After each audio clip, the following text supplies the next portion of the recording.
नमस्कार दोस्तों महाराष्ट्र में प्रचंड बहुमत वाली नई सत्ता के जश्न मुख्यमंत्री देवेंद्र फडणवीस के शपथ समारोह में लगा दिग्गजों का मेला, जिसमें शाहरुख खान, सलमान खान और सचिन तेंदुलकर, उनकी पत्नी से लेकर मुकेश अंबानी और उनके बेटे तक सब शामिल थे।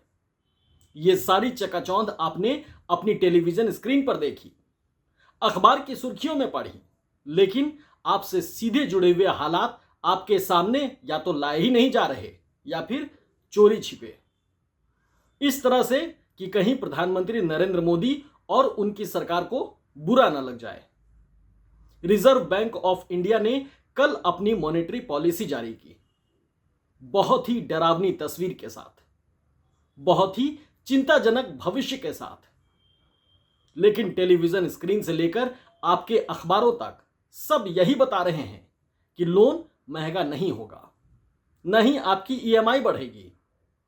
यह मैं आपको देश के एक बहुत बड़े मीडिया हाउस की हेडलाइन ही बता रहा हूं, जबकि आरबीआई ने यह भी बताया है कि हमारी, आपकी तो छोड़िए, बैंकों की हालत खस्ता हो गई है। इसीलिए बैंकों की जमा राशि यानी कैश रिजर्व रेशियो को 4.5% से घटाकर 4% कर दिया गया है। इससे बैंकों के पास लिक्विडिटी बढ़ेगी, यानी कैश बढ़ेगा। बैंकों की यह बुरी हालत असल में हमारी, आपकी खस्ता हालत का ही आईना है। जब लोगों के पास ढंग से जीने लायक रकम ही नहीं है तो बचत कहां से होगी और लोग बैंक्स में पैसा कैसे जमा कर पाएंगे। लिहाजा कर्ज बांटने के लिए बैंक्स के पास भी पैसा नहीं रहेगा। मजबूरन आरबीआई ने सीआरआर कम किया ताकि बैंकों के पास कैश ज्यादा रहे। बैंकों के सामने कैश का मुद्दा सरकार की उस नाकामी का भी इशारा है जहां रुपया डॉलर के मुकाबले गिरता जा रहा है। ऐसे में जब बैंक्स डॉलर वाले ग्राहकों को डील करता है तो एक्सचेंज में उसे ज्यादा इंडियन करेंसी देनी पड़ रही है। आरबीआई ने रेपो रेट 6.5% पर बनाए रखा। यह रेपो रेट ही ब्याज दर तय करता है। पिछली 11 बार से आरबीआई ने रेपो रेट नहीं बदला है। इसका मतलब यह है कि आरबीआई बढ़ती महंगाई की वजह से सरकार के दबाव में ब्याज दर नहीं बढ़ा रहा। इकोनॉमी को समझने वाले एक्सपर्ट रेपो रेट का ही एक पॉइंट पर स्थिर हो जाना अच्छा नहीं मानते। इस बार भी आरबीआई की 6 लोगों की कमेटी में से 2 लोग इसे बढ़ाना चाहते थे, लेकिन आरबीआई पर सरकार का दबाव है कि ब्याज दर बढ़नी नहीं चाहिए। उल्टा वित्त मंत्री निर्मला सीतारमण और वाणिज्य मंत्री पीयूष गोयल ब्याज दर कम रखने की वकालत करते हैं। दोस्तों, ब्याज दर कम करने की वकालत हमारी, आपकी फिक्र नहीं है, बल्कि कारोबारियों के लिए है, ताकि हजारों करोड़ का कर्ज लेने वालों को ब्याज में राहत दी जा सके। लेकिन आरबीआई ब्याज दर घटा भी नहीं सकता है, वरना बैंक बर्बाद हो जाएंगे, और बढ़ा भी नहीं सकता, वरना जनता बर्बाद हो जाएगी। और जनता के बर्बाद होने का मतलब है सरकार की नाकामी पर चढ़ा हर एक पर्दा हट जाना। अगर इकोनॉमी से जुड़ी ये मामूली सी बातें भी आपको समझ में नहीं आ रही हैं तो आप सीधे सीधे अपने रोजमर्रा से जुड़े खर्च से ही असल माजरा समझ लें। आपकी रोजमर्रा से जुड़ी राशन, तेल, पानी, दूध, ब्रेड वगैरह की महंगाई, जिसे खुदरा महंगाई दर से समझा जा सकता है, वो लगातार बढ़ती जा रही है। अक्टूबर के महीने में यह बढ़कर 6.21% हो गई है। यह पिछले 1.25 साल में सबसे ज्यादा है। आप कह सकते हैं कि बस 6.25% ही तो है। तो जनाब, यह सिर्फ 100 रुपए का हिसाब है। आपके घर का खर्च हर महीने का जितना जाता है, मतलब उसमें जितना रुपया खर्च होता है, उस हिसाब से आप खुद जोड़ लीजिए कि हर महीना कितना एक्स्ट्रा खर्च करना पड़ रहा है। और सब्जी भाजी जो आप रोज खरीदते हैं, उसमें महंगाई करीब 40% तक बढ़ गई है। वैसे इसे तो आप रोज ही खरीदते हैं, तो आप बेहतर समझ सकते हैं। मंडी में हर सामान की कीमत सुनकर एक बार तो चौंकते ही होंगे, खासतौर से लौकी, तुरई, कद्दू, खीरा जैसे सामानों की कीमत भी, जिन्हें आप बहुत मामूली सब्जी समझते हैं, या लगातार चौंक चौंक कर अब शायद आप शॉक प्रूफ हो गए हों।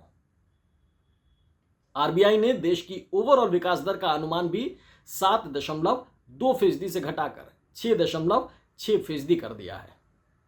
यह अगले साल 31 मार्च तक का अनुमान है। मौजूदा दर तो सिर्फ 5.4% है। विकास दर कम होने का मतलब है कि नौकरियों से लेकर प्रोडक्शन तक सब कुछ ठप पड़ा है। क्या आपके न्यूज चैनल या फिर अखबार ने गर्त में जाती देश की अर्थव्यवस्था और विकास दर की कोई भी बात आपको समझाई है क्या? महंगाई लगातार बढ़ रही है और अभी और बढ़ेगी, ये बात आपसे छिपाई जा रही है। जो इन बातों को जान समझ रहे हैं वो इनकी वजह भी जानते समझते हैं, क्योंकि सत्ता के कामकाज और उसके नतीजे तौर तरीके पर नजर रखना ही उनका काम है। इसीलिए उन्हें विपक्ष कहा जाता है। लेकिन उनकी बात सत्ता सुनने को ही तैयार नहीं है, जबकि विपक्ष भी जनता का ही प्रतिनिधित्व करता है। संसद का शीतकालीन सत्र चल रहा है, लेकिन विपक्ष सदन में कोई भी मुद्दा उठाता है तो सदन की कार्यवाही स्थगित हो जाती है। चेयर पर बैठे अध्यक्ष तो लोकतंत्र के रेफरी की तरह होते हैं। विपक्ष जनता की ओर से ही सवाल उठाता है, सत्ता पक्ष को उसका जवाब जरूर देना चाहिए। इसीलिए संसद चलती है, उसकी कार्यवाही टेलीकास्ट की जाती है। लेकिन हो क्या रहा है? इधर विपक्ष ने कोई मुद्दा उठाया तो सत्ता पक्ष के जवाब से पहले ही पीठासीन अधिकारी नियम कायदों का हवाला देकर मुद्दा ही खारिज कर देते हैं। इसके चंद सेकंड या फिर मिनट तक विपक्ष और पीठासीन अधिकारी के बीच नियम कायदों पर तकरार चलती है और चंद सेकंड या मिनट के बाद ही घंटों या आगे की छुट्टी हुई तो दिनों के लिए, कई दिनों के लिए भी कार्यवाही स्थगित हो जाती है। 1 दिन, 2 दिन, 3 दिन जो नियम कहता है उस अकॉर्डिंगली कार्यवाही स्थगित कर दी जाती है। मजबूरन सदन में रहने वाले विपक्ष को बाहर परिसर में यूं आपकी आवाज उठानी पड़ती है। परिक्रमा कर रहे हैं, धारा में देख सकते हैं इंदिरा गांधी इस मार्च में कॉन्स्टिट्यूशन की कॉपी है और मार्च करते हुए आगे बढ़ रहे हैं। मोदी अडानी एक है तो नाम और मास्क इसमें लिखा गया है। मुंह पर ब्लैक पट्टी विरोध का प्रतीक है और हाथ में संविधान की कॉपी के जरिए विपक्ष ये जताना चाह रहा है कि उसके बोलने के यानी जनता के मुद्दों को उठाने के संवैधानिक हक को दबाया जा रहा है। और अगर विपक्ष उनसे कहता है कि अडानी स्कैम पर बात कीजिए, महंगाई पर बात कीजिए, गिरती हुई जीडीपी पर बात कीजिए, महिलाओं की सुरक्षा पर बात कीजिए, रुपये पर बात कीजिए, संभल पर बात कीजिए, तो हाउस को आप एडजर्न कर देते हैं।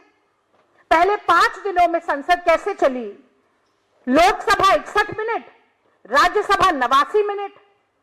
हाउस आप एडजर्न करें, डिबेट आप होने ना दें, लोकतंत्र के मंदिर पर ताला आप लगाएं, विपक्ष लोकतंत्र के प्रांगण में खड़ा होकर नारेबाजी भी अगर करे तो आप कहते हैं कि हम लोकसभा को चलने नहीं देते। विपक्ष के पास जनता से जुड़े ढेरों मुद्दे हैं जो सब आपस में जुड़े हैं। संभल का मुद्दा सिर्फ धार्मिक नहीं है, वो देश की बेरोजगारी से भी जुड़ा है। जब कोई काम नहीं है तो फिर संगठनों और हंगामे के बीच फंसा है युवा। जब काम नहीं है तो कमाई नहीं है, और ये सारे मामले सरकार की जवाबदेही से जुड़े हैं। लेकिन सरकार सत्ता हासिल करने और उसके जश्न में डूबी है। सरकार और प्रधानमंत्री यहां से फ्री हुए तो कॉरपोरेट के लिए फिक्रमंद दिखते हैं, जिसका जिक्र शुरू में मैंने किया है कि कैसे कॉरपोरेट को राहत देने के लिए मोदी कैबिनेट के मंत्री ब्याज दर कम करने की वकालत कर रहे हैं। जहां नई सरकार का जश्न चल रहा है, वहां भी एक बड़े कॉरपोरेट को लाखों करोड़ की जमीन कौड़ियों के मोल भाव में थमा दी गई। उन कारोबारी के चर्चे अमेरिका तक गूंज रहे हैं, देश की संसद में भी गूंज रहे हैं। नाम लेने की जरूरत क्या है दोस्तों? आप शांत बेशक रहें, लेकिन जानते सब हैं उन गौतम अडानी की गूंज तो हर तरफ है, लेकिन वो खुद अब कम नजर आते हैं। मुंबई में देवेंद्र फडणवीस के शपथ ग्रहण समारोह तक में वो नहीं आए, जबकि वहां तो हर दिग्गज शामिल हुए थे। बेटे के साथ मुकेश अंबानी तक मौजूद थे। दोस्तों, आपको क्या लगता है कि प्रधानमंत्री नरेंद्र मोदी और सरकार से उनकी दूरी हो गई है? विपक्षी हमलों से वो घबरा गए और रास्ता बदल लिया? हरगिज नहीं। असल में अमेरिका में सीधे तौर पर कानून के निशाने पर आने के बाद दोस्ती का खुलेआम मुजाहिरा लोकतंत्र में ठीक नहीं। वैसे बात इस लोकलाज की भी उतनी नहीं है, क्योंकि इन सब की परवाह सरकार करती ही नहीं है। इतनी परवाह करती तो अब तक संसद में अडानी पर बहस ना हो जाती। असल में शायद महाराष्ट्र का पूरा गेम आरएसएस के हाथ में जा चुका है, जो प्रधानमंत्री नरेंद्र मोदी से ही पीछा छुड़ाना चाहता है। तो उन लोगों का स्वागत कैसे करेगा जिन पर मोदी के करीबी दोस्त होने का आरोप चस्पा है? वैसे आपको एक और किस्सा भी बताता हूं। एक क्राइम स्टोरी में आरोपी पकड़ा तभी जाता है जब जांच करने वाला यह महसूस करता है कि आरोपी इकलौता इंसान है जो खुद को पूरे घटनाक्रम से अलग थलग रखने की कोशिश करता है। मतलब आप खुद समझ सकते हैं।